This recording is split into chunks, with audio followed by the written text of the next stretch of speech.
Good evening, everyone. Mr. Clerk, the time is just about 7 p.m. on Tuesday, September 3rd, 2019. I'd like to call this General Committee meeting to order. Can I please get a motion to approve the agenda as circulated? Councillor Gardner, Councillor Gilliland, any questions or comments on the agenda with the one added item? The delegation. Call the vote. All in favor?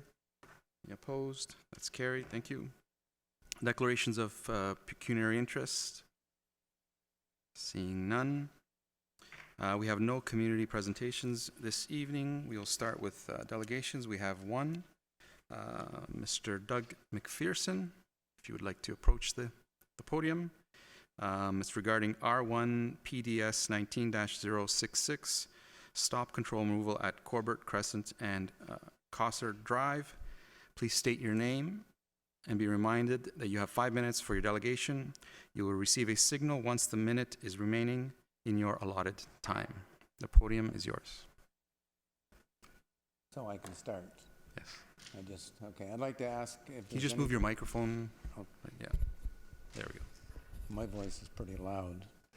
I'd like to start just by asking everybody if there's any questions. I'd prefer or hope to ask when I'm finished as opposed to during, if that suits everybody. Anyways, I'm talking about the crosswalk at Corbett and Cossard Drive. And I say Corbett is a drive because it's been no longer a crescent for 40 years, but you go. My only concern as a resident who's lived here for 40 years is the safety of citizens of this community, not just entirely Corbett and Cossard Drive. Persons using this crosswalk on a fairly regular basis are children, seniors, and other people walking for exercise and dogs, whatever, going down.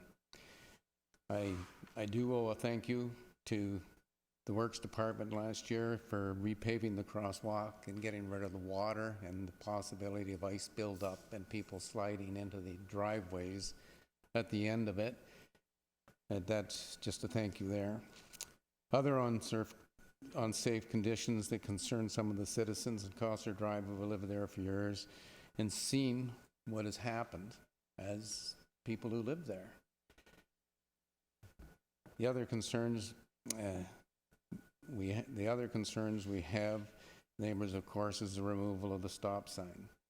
Speed of vehicles. I read through the minutes of the meeting, and it's talking about 30, 35. One was doing 45. I'm going to dispute that because I'm a fairly good driver, drove racetracks, and heavy trucks and heavy equipment, that there are people who come down there at 80 and 90 kilometers an hour.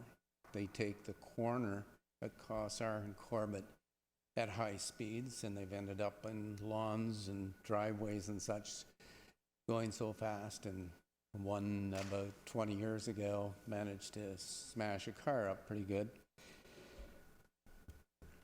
The other concern about this is the mailbox, which our federal government so nicely put within 30 feet, which is a legal footage away from the corner, is the fact that we get people parking on the right and left side, getting out of cars to go to the mailbox. People who are coming westbound on Cossard going around the corner at 30 and 40 kilometers an hour, and I can assure you it can be done at 70 without even losing a bit of your driver. But these people getting out of the cars to go to the mailbox, it makes them unsafe as well. The other thing that concerns us in a long way is children. Whatever happened to Elmer the safety elephant? I've asked them, I've spoken to teachers. It's not taught in schools. Some of the more senior teachers do so. When you get a 6 or 7 year old on a bicycle who's coming down the Cossard Drive area, going happily as fast as they can go. They can go right through that. They don't look left or right. They don't think of stopping to see what's happening. The other thing is the seniors who walk. Back about 2 weeks ago, I was home from a place that I was visiting since last May, and there was a senior with a cane crossing the crosswalk, and what did this person do? And I can't tell you, the windows were tinted, whether it was or who it was. There was a person driving it. The senior got halfway across, and this person just literally lit the Mercedes up and put near clipped him on the back. And we see this quite often. This isn't just one of is people speeding and going down there. I know I have a few minutes left to go. And my question is, what is the reason for moving the stop sign? Is it the only reason it's there is to protect the users of the crosswalk? The westbound traffic has a great visual coming into that turn. So putting a stop sign up on the other side, yes, but If you could just wrap up and... yes, it could be a thought or a warning sign of people crossing. The stop sign there particularly is there for the people crossing. The people coming down Corbett are the people that are more in danger of having something happen like this because there's not a great visual the other way.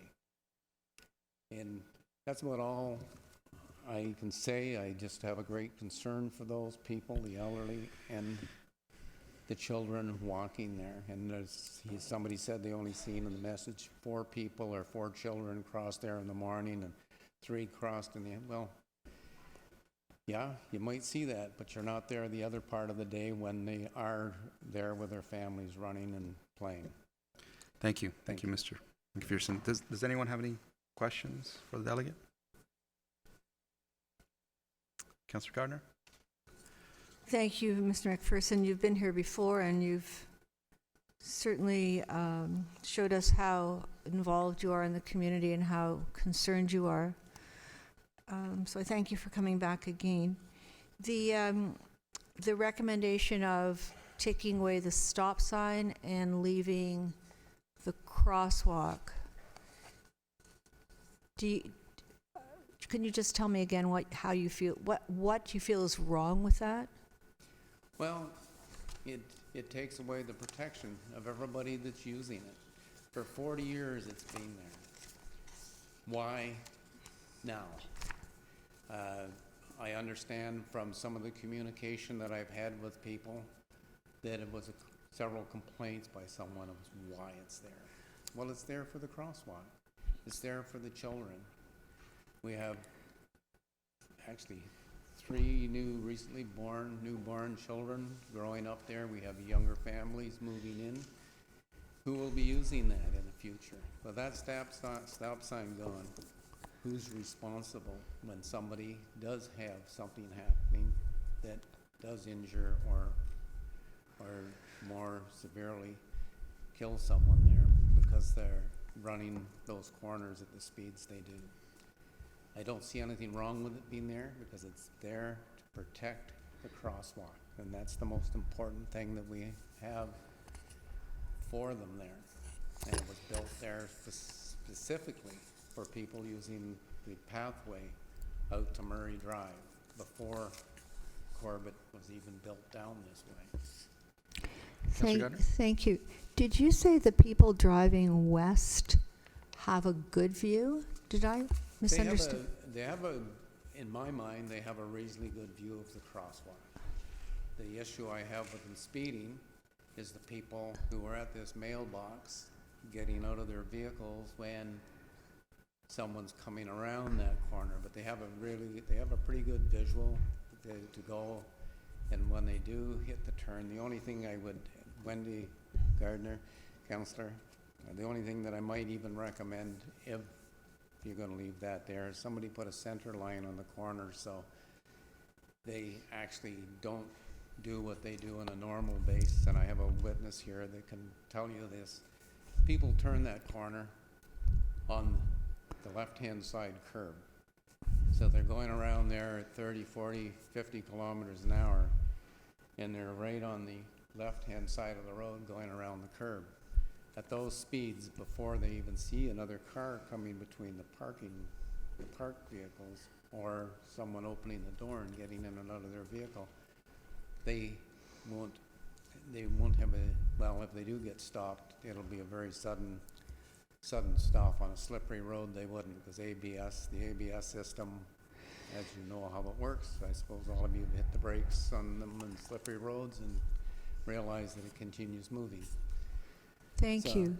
Is the mailbox on Corbett? The mailbox is on Corbett. Yes, it's on Thank you. 30 feet, actually, from the, it's legally placed in there. Thank you. I like the idea about putting a center line down. Thank you. Okay, thank you. Any other questions for the delegate? Seeing none, thank you very much. Could I get a motion to receive and refer, please? Councillor Humphreys, Councillor Gilliland, all those in favor? Opposed? That's carried. Thank you.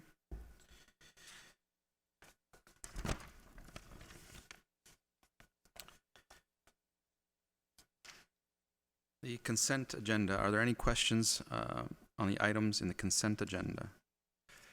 Can I get a motion to approve consent agenda? Councillor Gardner? Thank you. I just wanted to know, in the community committee, there was some suggestions by residents. That's the next item. This is It's the C1. next Yeah, item. this is C1. Thank you. Yeah, you mean A1. Thank you. Can I get a motion to Mayor Maracus? Is there a second? Councillor Gilliland? All those in favor? Opposed? That's carried. Thank you. Advisory committee minutes. Can I get a motion to receive the advisory committee meeting? Councillor Gardner? Councillor Humphreys? Any comments or questions? Councillor Gardner? Thank you. It's the same question, but I was wrong timing. So on page 2, and there was a delegation on additional award ideas for Mr. McCartney. Now, it's just a receipt of the, I'm sorry, who's on that committee?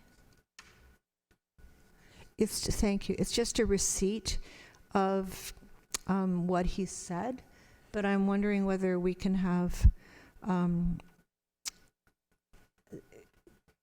were the ideas recorded, and can I know them, or can we know them as council? Mayor Maracus? Sorry, through you, Mr. Yes. Mayor Maracus? Thank you, Mr. Chair.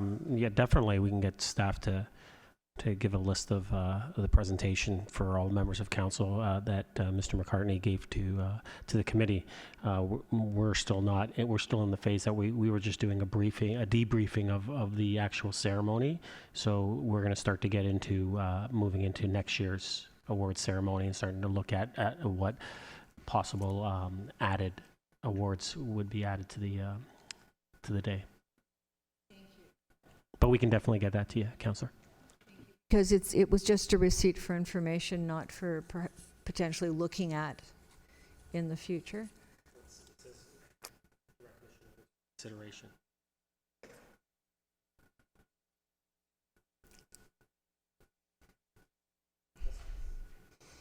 Thank you. Thank you. It's just not part of the motion, and I mean, Mr. McCartney has lots of ideas. I'd just like to know what they are. Thank you. Any other comments or questions? Seeing none, all those in favor? Opposed? That's carried. Thank you. Considerations of items requiring discussion. Regular agenda. Let's start off. R1. Can I get a motion? Councillor.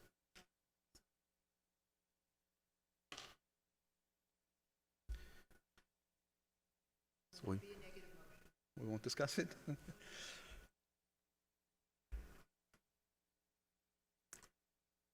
I need a motion before I can entertain any.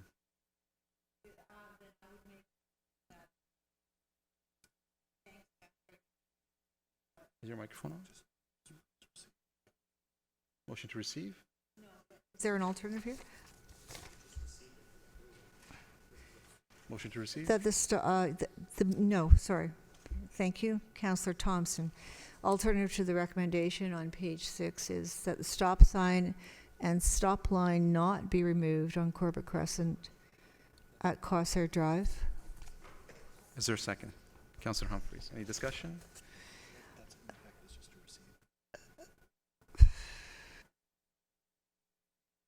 Any comments or questions? I see Councillor Humphreys.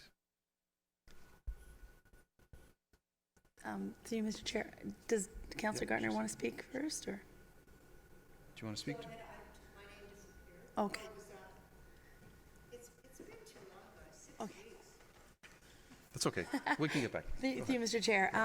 No, I appreciate staff's work too. We talked about this a few months ago, I believe. And there's some, I guess, more current traffic rules that, say that this type of stop sign doesn't really warrant being there, causes a false sense of security, because on the westbound, there's no stop sign, but it's been here for 40 years. It's a really unique corner. It was supposed to extend to Murray Drive. It never did. I'd be more concerned taking it out now and people being confused by it, because 40 years of habits. This is a local area. It's not a thoroughfare. It's truly people who live in the area go through here, and I just think that we should just leave it as is. And I appreciate, again, staff. I don't see any harm in keeping it there. I don't think there's any records of major accidents in this area. I don't see any from a historical perspective. I just would rather keep it the way it is. I think the residents that live there see more than we have insight to it, and I would suggest that we just keep it the way it is for now. Thank you. Councillor Gardner? Thank you again to Councillor Thompson. This is not what I moved. I moved that the alternative to the recommendation on page 6, which is not to remove the stop sign or the crosswalk lines, that is the motion, not to remove. Mr. Clerk? Through you, Mr. Chair, Councillor, it's more procedurally correct to stay away from negative motions. So in effect, by That receiving... remain, that the crosswalk and stop sign. Just let him finish. Through you, Mr. Chair, this motion in fact is take no action. So this is a motion in favor of the status quo. Thank you, Mr. Clerk. I'm just following the recommendation on page 6 that was put forward by staff. It is a negative motion, but we could just phrase it that the stop sign and, well, it's really crosswalk or stop line be retained on Corbett Crescent and Corsair Drive. Through you, Mr. Chair, we can add that. It's just a preference to not have negative motions. If council's insistent, we could add that. Thank you. I'm looking to the print format, but I think you're right. It's better to have a positive motion. So the motion would be that the stop sign and stop line remain on Corbett Crescent at Corsair Drive. The seconder, okay? Okay.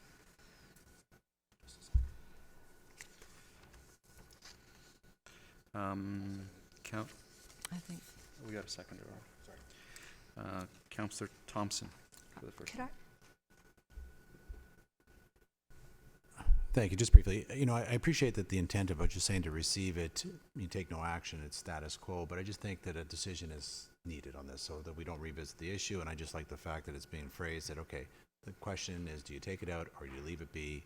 This motion just says, no, we've made a decision, we're leaving it be, and so that's why I'd like the wording to be in the motion, even though I understand that by just putting forward a motion to receive, the intent is there. I just think it needs to be part of the recommendation for the record. Thank you. Councillor Humphreys, the second time. Thank you, Mr. Chair. And I was going to mention what Councillor Thompson mentioned, because this has come back. I think the first time we did say let's keep it the way it is and maybe add some things, but it's come back to ask for the same thing to occur. So I prefer this wording as well, so we could just put it to sort of close the issue. So, great, thanks. Thank you. Councillor Gardner?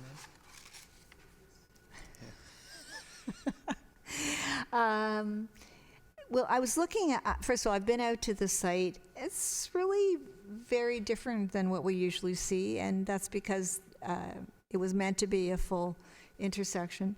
But I'm looking at page 8 and page 10 on the report, and page 8 shows an example of similar condition, which is Devon's Drive. But actually, if you look at page 8, you can see that Devon's Drive, that the Cossar area is a 45-degree angle, and Devon's Drive is a more gentle curve. So I don't think we have anything like this in town, and I would like to go with a resident who's been there for a long time, seen a lot, and I believe has the local expertise that we need. I do like the idea of painting a line down the middle of the street, going, I mean, it could be a line down the middle of both Cossar and Corbett, but something to try and keep the cars in their own lanes when they're turning. Is that possible through you to Mr. Waters, perhaps? Waters? Through you, Mr. Chairman, that's not a typical scenario in this case. This is a local road, and you'd have lines painted on collector roads or roads that have greater volumes of traffic. I'm not sure that would really solve the problem of having people stay in their lanes. Thank you, and I would agree with you, but the difference here is that there is a mailbox, and it's not that far along Corbett Crescent. So anything that we could do to increase the safety, even though it's unusual and probably won't get done right away, but something that we could still put on the maintenance agenda. So I guess it would go from Cossar to Corbett, and it would just go for maybe 40 meters on both sides. You have to give some direction, or I would like to put that in the motion then, if the seconder would agree with that. The point was that as the cars are turning that corner at fast speeds, they veer to the left. I think that was what was said.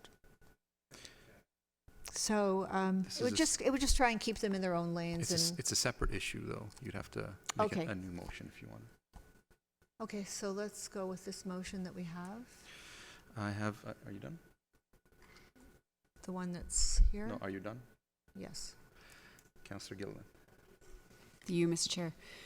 Just a quick reminder question, if I may. What was the initiation that spawned the removal of the sign? Was this because there was complaints on the street? Was this staff that had just come across this and decided through maintenance, they noticed it? Like, what was the initiator on this? Mr. Waters? Through you, Mr. Chairman, that predates my arrival at the town, so I can't comment on why this issue had come to staff via council. Does anyone know? No? Nobody knows? It's one of those, if it ain't broke, why try to fix something that's not broke? The 40 years. I understand, and I understand how the logic of the traffic and everything else and how it can be confusing, that false sense of security, which is why I was asking the question, where did this come from? It was just simply noticing, coming up and becoming more compliant with what makes sense. I wouldn't want to confuse the people in the neighborhood. It does say what the summarized data that they observed, that there was no conflicts between motorists and pedestrians. Didn't seem like there was a lot of issues or problems going on, so I was just really trying to gauge what problem we were trying to solve. Is there a problem there? Does this require us to change habits, 40-year-old habits? So I'm not really certain that removing the stop sign right now is actually going to change or solve a problem. Thank you. Any other comments or questions from those who haven't spoken? Seeing none, all those in favor? Opposed? Sorry? Oh, this is like fifth time, I think.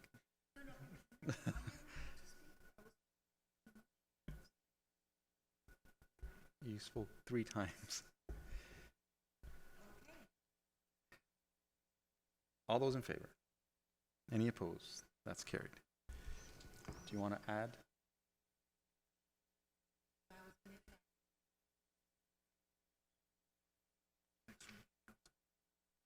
Could she have made an amendment?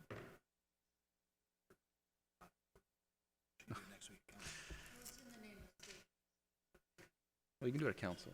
You can do it at council. Yeah. Okay. Thank you. Next item.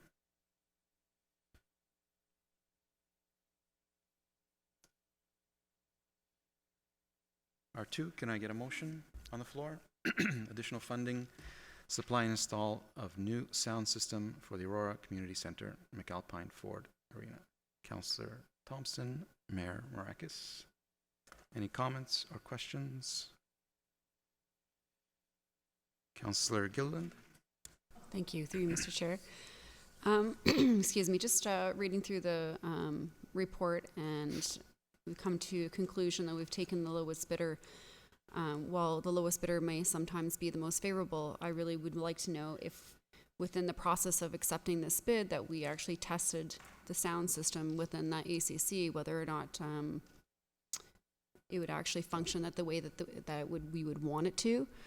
Having been at the event for Hometown Hockey, yes, I found that the sound system had improved greatly, and yes, there is a great need, but I honestly didn't feel it was outstanding. And I just would want to know if part of the criteria of the procurement was, in fact, some sort of testing to ensure that whatever we're investing is going to work to our liking. Ms. McDougall? Through you, Mr. Chair, part of the requirement for the procurement would be a site visit. So all of our bidders would have been responsible to attend the site to see what the parameters are that they're working with. As far as a submission goes, it comes down to a specification, and we did have a company come in and assist us with developing the specifications that would be suitable for that site. Actually bringing in an entire sound system to test isn't something that they have done, although they did use the information from Hometown Hockey to feed into the development and tweaking of the specifications for this bid. Thank you, through you, Mr. Chair. So, I mean, I guess that's what my learning and understanding is how we came to understand whether they were the right people to undertake the project. Just because sound it varies from place to place, and if there was proper examples proving that they could actually accommodate what we're trying to achieve, because it is a very difficult space.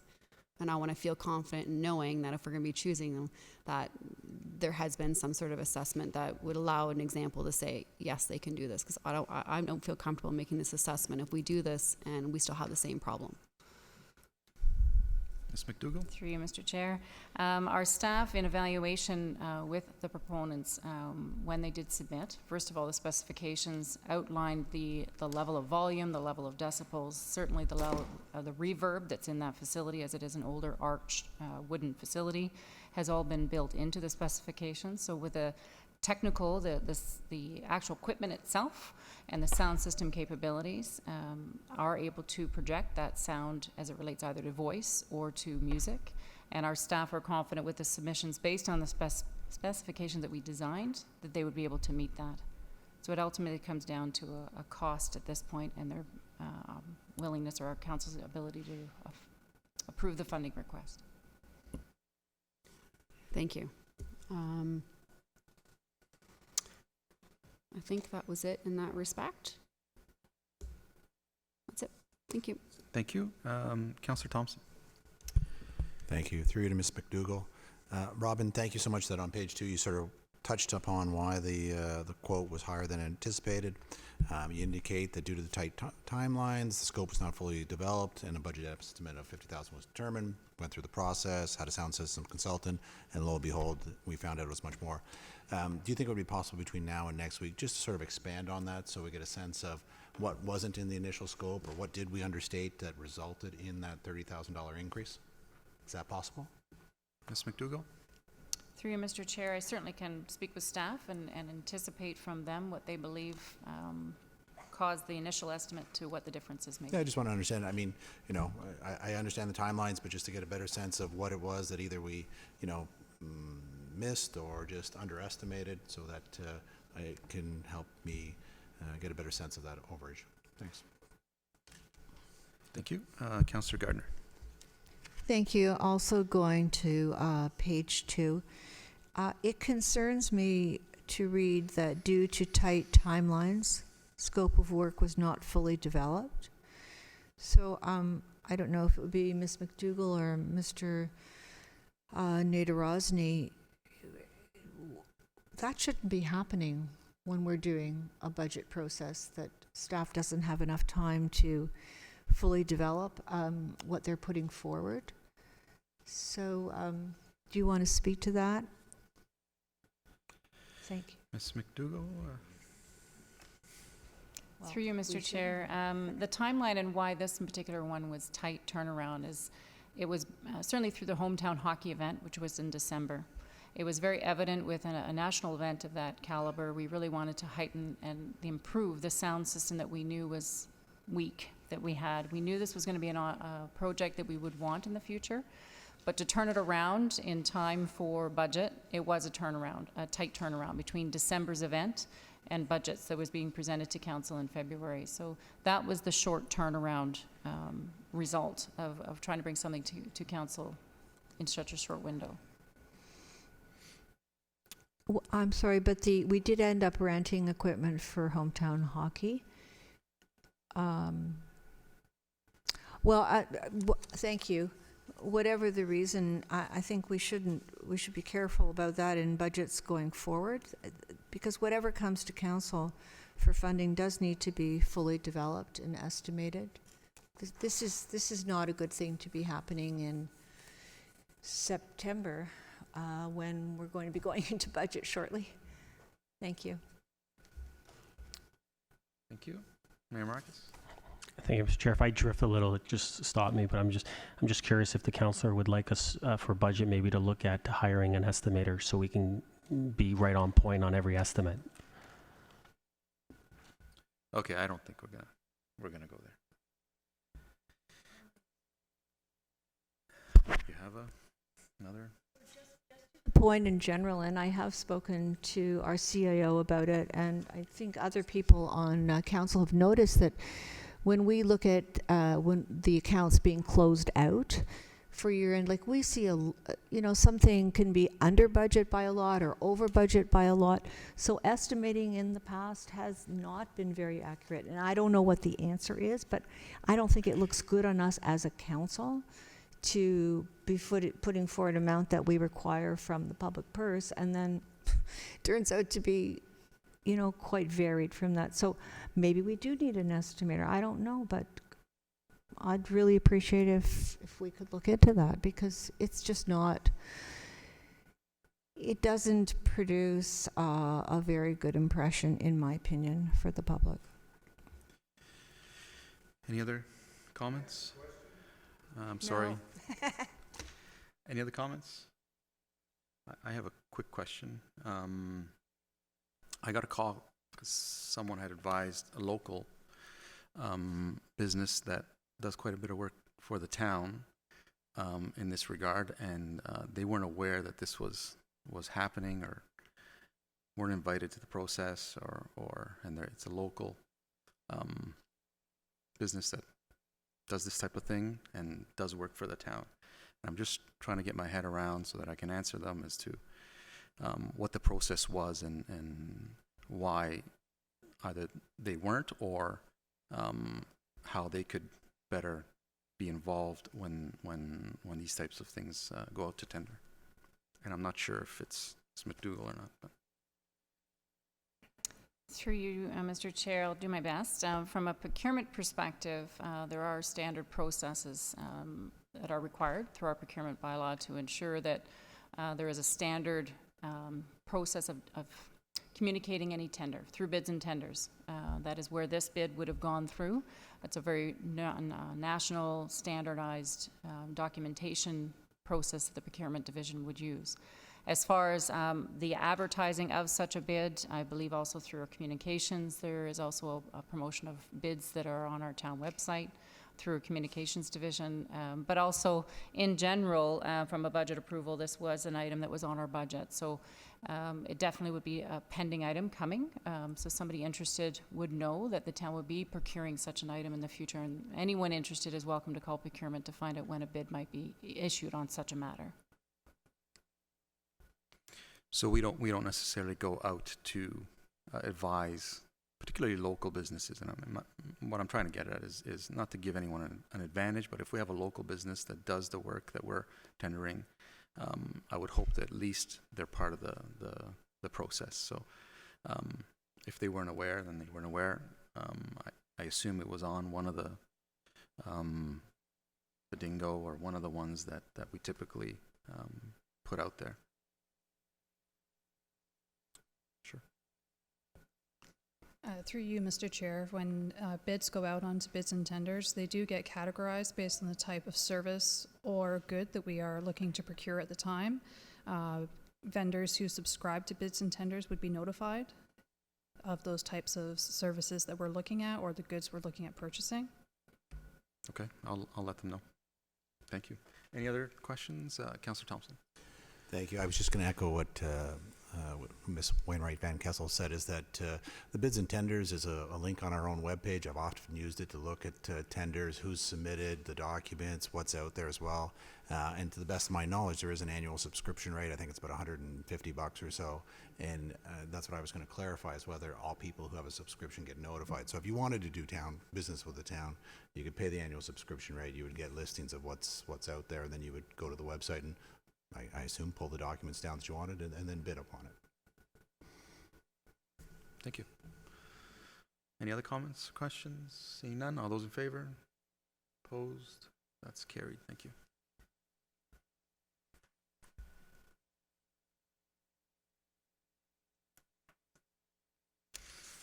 R3, additional funding, supply and installation of change room lockers at the Aurora Family Leisure Complex. Is there a motion on the floor? Councillor Gilliland, is there a second? Councillor Gardner, any comments or questions? Councillor Gardner. Just a comment, these lockers are not very old, and it's unfortunate that we have to spend this much money to, is my mic on? Yep. Thanks. That we have to spend this much money to remediate them already, but it has been topic of conversation for certainly between myself and residents and our community services managers. So I think we have to do it. It's just, again, it's a shame. Any other comments? Seeing none, well, just one quick one. No, Councillor, I'm sorry, Mayor Marcus. Thank you, Mr. Chair. Will we be repurposing the lockers that are there currently? Ms. McDougall? Through you, Mr. Chair, any item of the municipality like this that has some value would go out on Gov Deals, I believe. Through procurement, there is a process for lockers either being repurposed internally, would be our first choice, within town assets, or would go out onto Gov Deals. Thank you. Thank you, Mr. Chair. Thank you. And just to, I guess, Councillor Gardner's point, this is a nearly 50% increase in our budget. So this is probably an anomaly, but just of note that from budget to now it went up nearly just under 50%. All those in favor? Opposed? That's carried.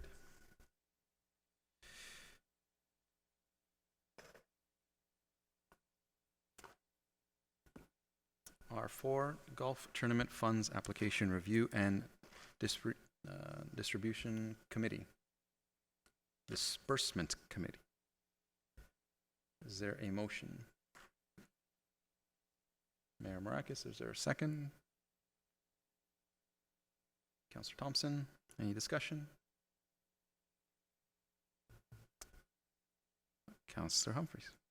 Thank you, through you, Mr. Chair. And, this is great. I just have a couple questions. I looked at the history part, and how was it done before? Was it an external organization running and doing the fundraising as well? Everything? So is the external fundraiser still going to be doing that part, or are we doing that? Mr. Nanarowski.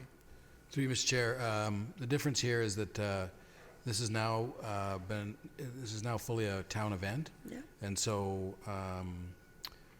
we want to set up a formal committee so that there's proper recording and reporting ultimately to council about where the funds go. Perfect. And just the fundraising part, though, because we do a lot of fundraising. Or the external organization, did the fundraising, or did we do them? Sorry.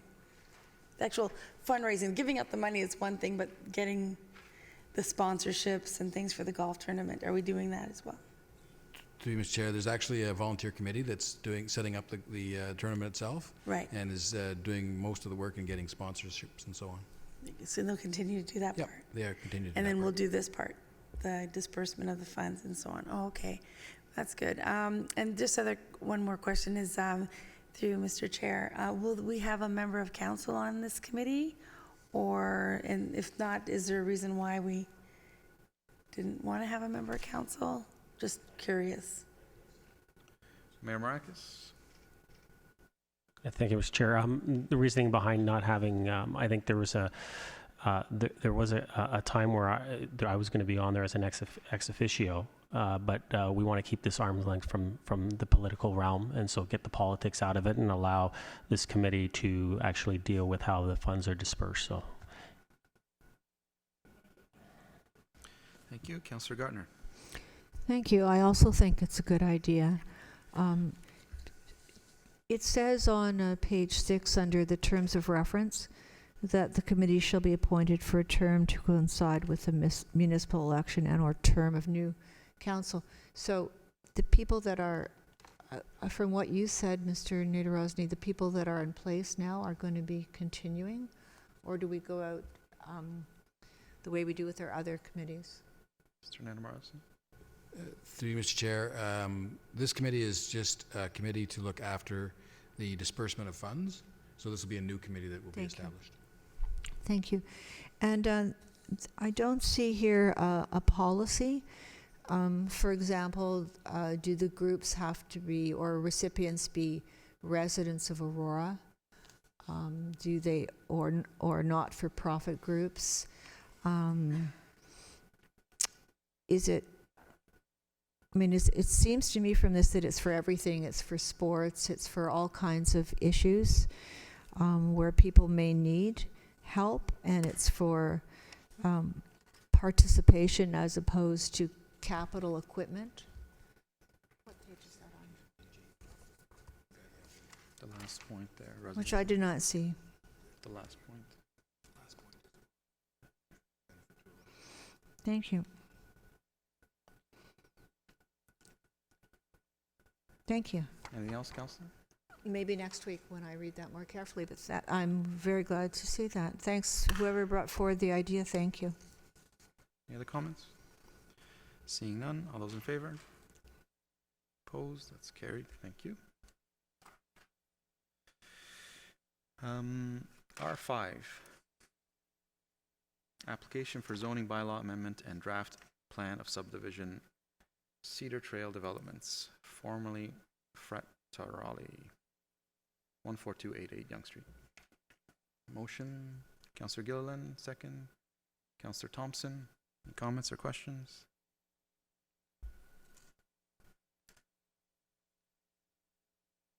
Councillor Gardner. Thank you. I have a question on page 3. I'm just wondering, there's a couple comments here, and I don't know what their importance is. In the full first paragraph, it says, they were talking how on March 25th, council approved a development that was 11 houses, but they were of a different configuration.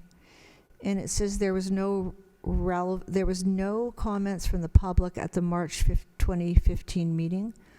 I'm not sure how that fits in with this, as this is a completely changed application.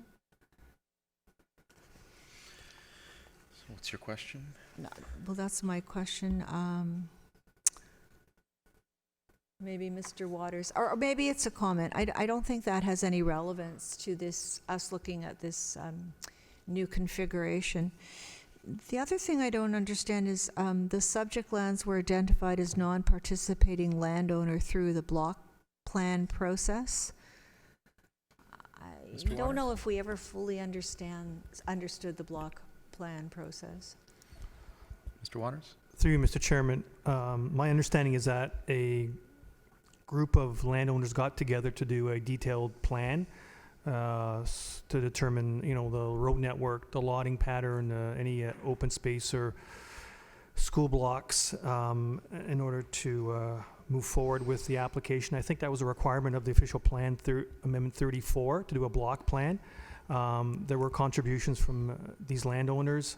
My understanding is this landowner did not participate in that process. Thank you, and I apologize. I should have, follow up, I should have, through you, Mr. Chair, I should have spoken to you earlier because it was long before both of us were at this table. But again, I don't know what the relevance is to this, what we're discussing tonight. And Just also, history. just history, okay. And also would like to know if I'm correct, when I'm looking at the schematics, it shows that the road connectors on the west boundary, it looks like it goes through woodland protection. Let me see if I can find the page. It's on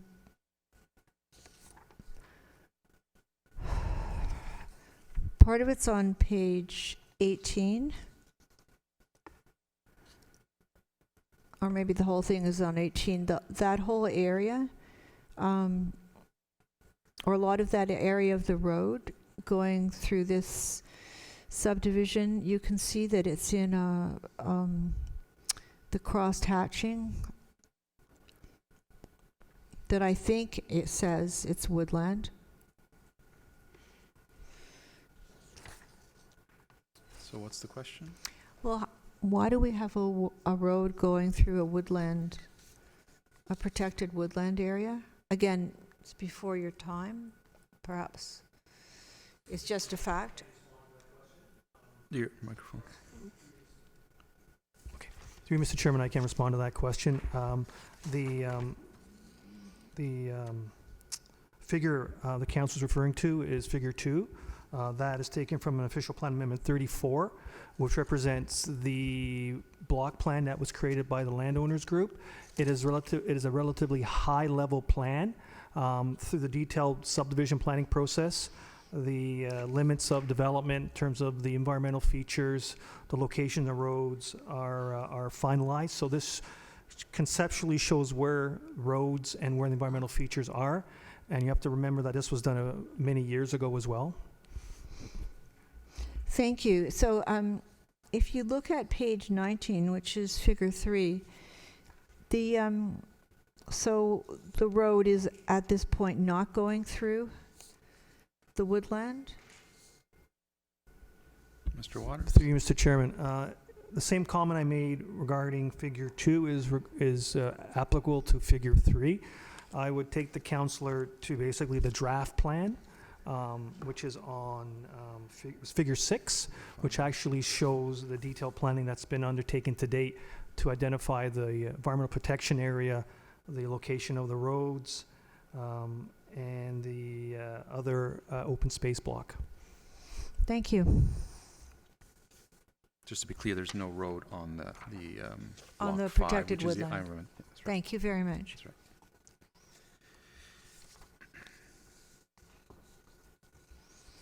Any other questions? Yes, I do have one on page, and it's not a question, it's a concern on page 12. It is in a wellhead protection area, and one of the things that you can't have, there's a list of prohibitions for a wellhead protection area, and one of those is road salt. So are we going to require the developer, are they going to be maintaining their own roads, and are we going to be requiring them not to use salt? And that may be a question you need to come back to council with, an answer you may need to come back to council with, but everybody's using salt, so how can we not use salt? Through you, Mr. Waters? Chairman, these are private condominium roads. I'll have to go through the conditions to determine whether the condo agreement would exclude that type of, I guess, chemical to be used on the road. Okay. And just as a follow-up, it's under the York Region official plan. So it's not something that we've put just in our own official plan, but it's governed by York Region, that they can't use road salt. Thank you. Any other comments or questions? Councillor Thompson. Thank you. Through you to Mr. Waters. David, through this process, on page 7, it says that the proposed application conforms to the Lake Simcoe Protection Plan. And it does say that the proposed development constitutes a major development under the LSPP, and that it went to Lake Simcoe Regional Conservation Authority. They reviewed it. They have no objections. You know, they're satisfied that it conforms. So issues of, with regards to the woodlands, roads, wellheads, are these all issues that Lake Simcoe would have taken into consideration as well? Through you, Mr. Chairman, that is correct. Great, thank you. Any other comments? Councillor Gardner. Thank you, and I would like to congratulate Mr. Waters and his department. It's the first time I've seen in an appendix. It's got all of the growth plans and our official plan, and it says how this subdivision is conforming, in particular, how this application is conforming to all of those plans and policies. And it's new, and I think it's great, because what we usually get is just that it conforms, but we don't know the particulars. It doesn't say anything about the Oak Ridge's moraine plan. It mentions that in the beginning when it's talking about all of the growth plans. But it doesn't say anything in the appendix about how the development is meeting the Oak Ridge's moraine plan. Would that be possible to give that to us for next week? Mr. Waters? Through you, Mr. Chairman, we can provide that information. That's terrific. Congratulations to you and your staff on that. Any other comments or questions?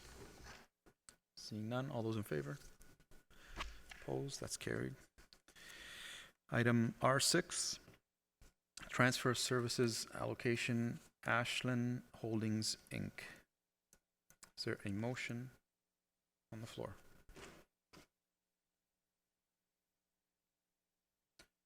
Seeing none, motion to adjourn. Just kidding. Councillor Thompson? Councillor Thompson, is there a second? Councillor Gilliland? Any discussion? Councillor Gardner. Again, just a comment. OPA 34 allows 2 units per acre, and the developer wanted to intensify at 3, and the OMB has allowed that. So I'm very sorry to see that, because this land is also on the moraine. And actually, we won at the OMB. We won protection of 2 units per acre in, I think, 2000, and now we have an OMB that said, well, you can have 3 units per acre. It's very disappointing to me, perhaps not to the developer. Any other comments? All those in favor? Opposed? Opposed? That's carried. R7, Community Engagement Policy Report. Someone put a motion on the floor, please. Councillor Gardner, Councillor Humphreys. Any comments or questions? Seeing none. Oh, Councillor Gardner. Thank you. I'd really like to thank staff, actually staff who's sitting at the table tonight, for putting the work into this research and forming the policy. And I think it's going to serve council and the residents and the town well. And I know Ms. Mackenzie Smith will be here at council if there's any more in-depth questions, but I don't have any. Thank you. Any other comments? Just have one. I guess what's the process in determining who or which category a particular item falls under? Is it at the discretion of staff, I assume? Yes, that's correct, Mr. Chair. I believe it will be in consultation with the director, along with Ms. Smith, Stephanie Mackenzie Smith, in determining what level of communication is appropriate and needed, depending on timing, framework, the needs, like all those different facets of the project. That would then be determined. And if I assume it'll be put on our reports, and then council can also make a determination if they feel that it's a sensitive issue and they want to bump it up to a higher level. That's obviously up to council discretion. Thank you. That's my understanding is that it will absolutely be on the reports, and the idea is that this will be a more transparent process that allows council to then voice their concerns if they decide that maybe there needs to be more engagement or less engagement at any particular part of a project. Perfect. Thank you. I like it. Thank you. Any other comments? Seeing none. All those in favor? Opposed? That's carried. Thank you.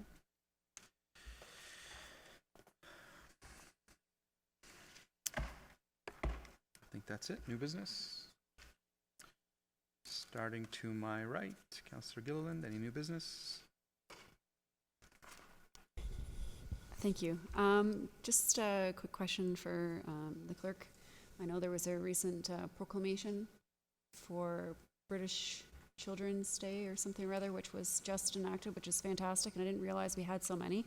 And I was wondering if it would be possible if council could be updated when these proclamations are enacted, and if we can have a list of that so we can promote it and be proud of it and kind of embrace it. Through Mr. Chair, certainly.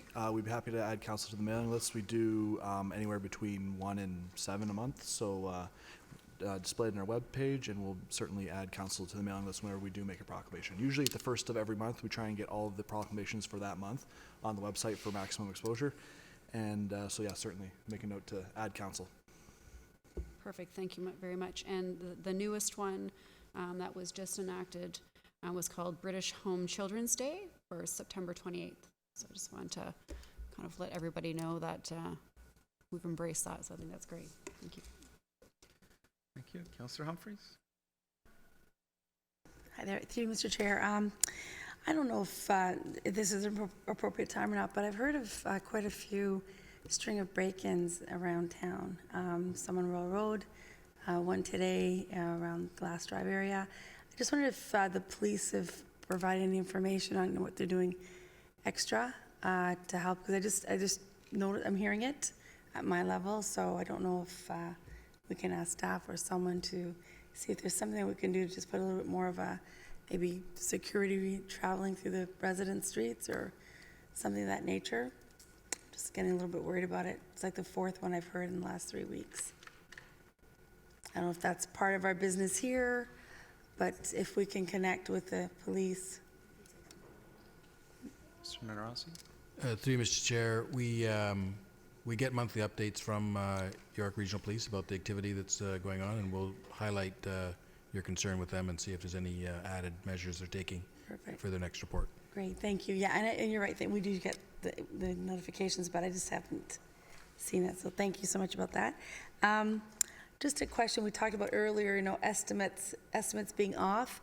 I think that's probably, and maybe staff, not here, but maybe they can come back and give us what their process is on what they do to get an estimate and why at times it's so off. And I know in my business, that can happen quite easily, depending on the timing of the estimate.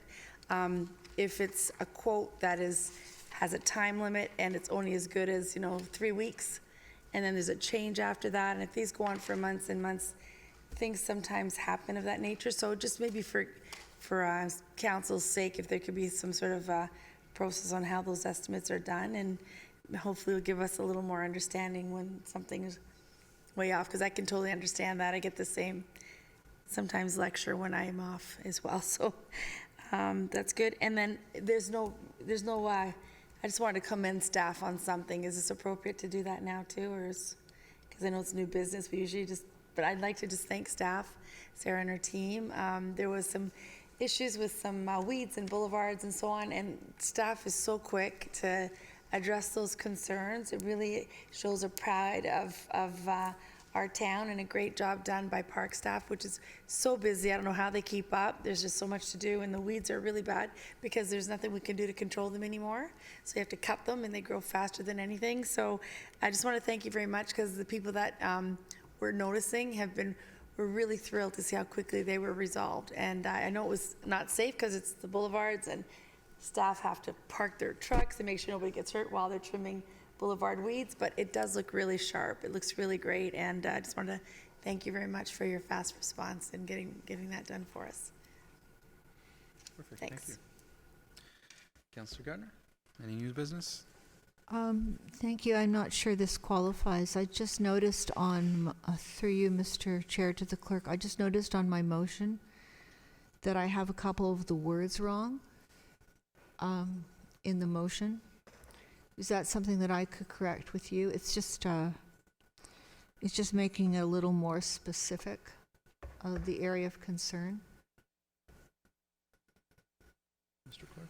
Through Mr. Chair, the motion's public. We wouldn't accept corrections at this point. I might suggest a friendly amendment at the start of the motion last week if it's very, Okay. if it's very minor corrections and the mover and the seconder would agree. I think that's probably a procedural way we can deal with that. Thank you. Any other new business? Don't think so. Councillor Thompson, no. Mayor Maracus?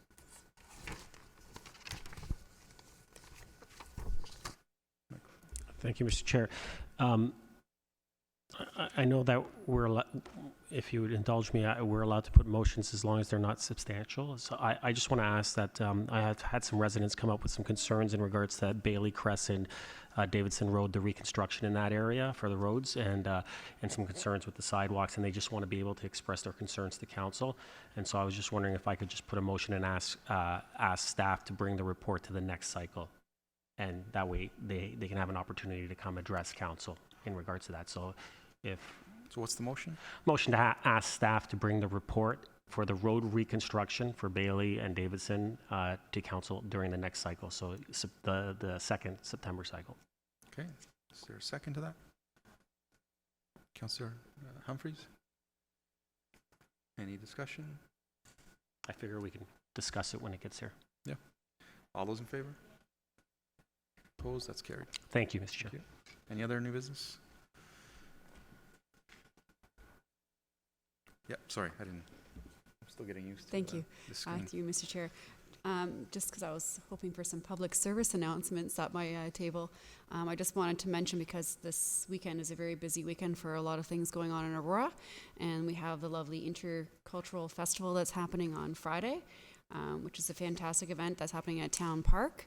And on Saturday, we have the BIA event for downtown Aurora, which is also happening on Saturday, which is a fantastic event, and the Multicultural Festival as well, Saturday, September 7th. So that's also at Town Park. So I just really wanted to make sure we got those in, as opposed to waiting until next week when it's already said and done, and just encourage all residents to come out and enjoy downtown Aurora. Great, thank you. Any other?